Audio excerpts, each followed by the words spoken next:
ఇప్పుడే మీ దగ్గరలో ఉన్న కేఎస్ బేకర్ స్టోర్స్ కి వెళ్ళి న్యూ ఇయర్ కేక్స్ ని ఆర్డర్ చేయండి because it's not a happy new year, it's a happy new year. 1,00,000 ఓట్ల లక్ష్యంగా ముందుకు పోయారు. నాకైతే మీరు సాధిస్తారని నమ్మకం వచ్చింది.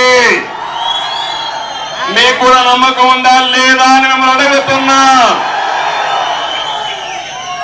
ఈ మీటింగ్ వచ్చిన తర్వాత మీరందరూ గ్రామానికి వెళ్ళి 100 రోజులు నా కోసం పనిచేయండి, మీ భవిష్యత్తు కోసం పనిచేయండి, రాష్ట్ర భవిష్యత్తు కోసం పనిచేయండి.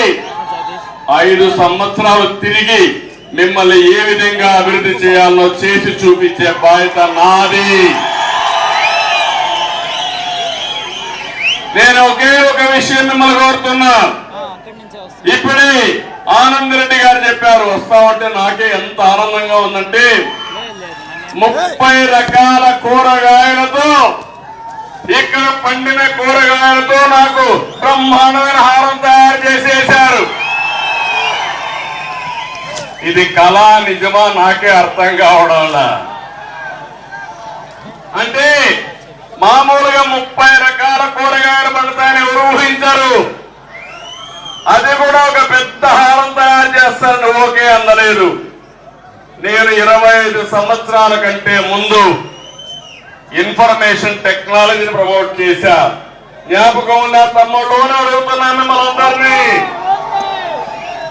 అప్పుడే నేను హైటెక్ ఇన్ అగ్రికల్చర్, వ్యవసాయంలో హైటెక్ కూడా తీసుకొచ్చిన ఘనత తెలుగుదేశం పార్టీకే దక్కింది.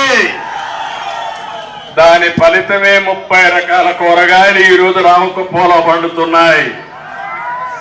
ఆ రోజు మీరు చూస్తే ఇజ్రాయెల్ టెక్నాలజీ చెల్దిగాని పనిలో మొట్టమొదటిసారిగా భారతదేశంలో ప్రవేశపెట్టిన పార్టీ ఏదైనా ఉందంటే అది తెలుగుదేశం పార్టీ. అది తెలుగుదేశం పార్టీకి ఉండే విజన్ అది.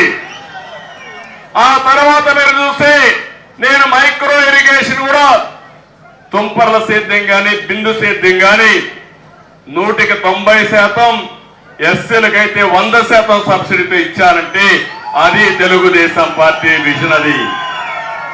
ఎందుకంటే మైక్రో ఇరిగేషన్ వల్ల 1 ఎకరాకు వాడే నీళ్లు పొదుపుగా 3 ఎకరాలకు ఉపయోగించుకోవచ్చు. దిగుబడి పెరుగుతుంది, మీ ఆదాయం పెరుగుతుంది, నాణ్యమైన క్వాలిటీ అంతా కూడా వచ్చే అవకాశం ఉంటుందనే ఉద్దేశంతో దీనికి కూడా ప్రాధాన్యత ఇచ్చాను.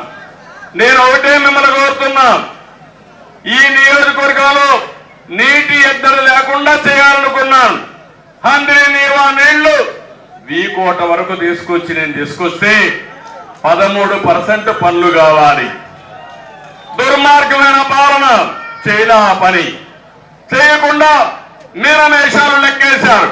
ఈ రోజు నేను వస్తున్నానంటే ప్రొక్లైన్లు పెట్టి కలబెడుతున్నారు. కాలువలో కలబెడితే ఏం జరుగుతుందని అడుగుతున్నా.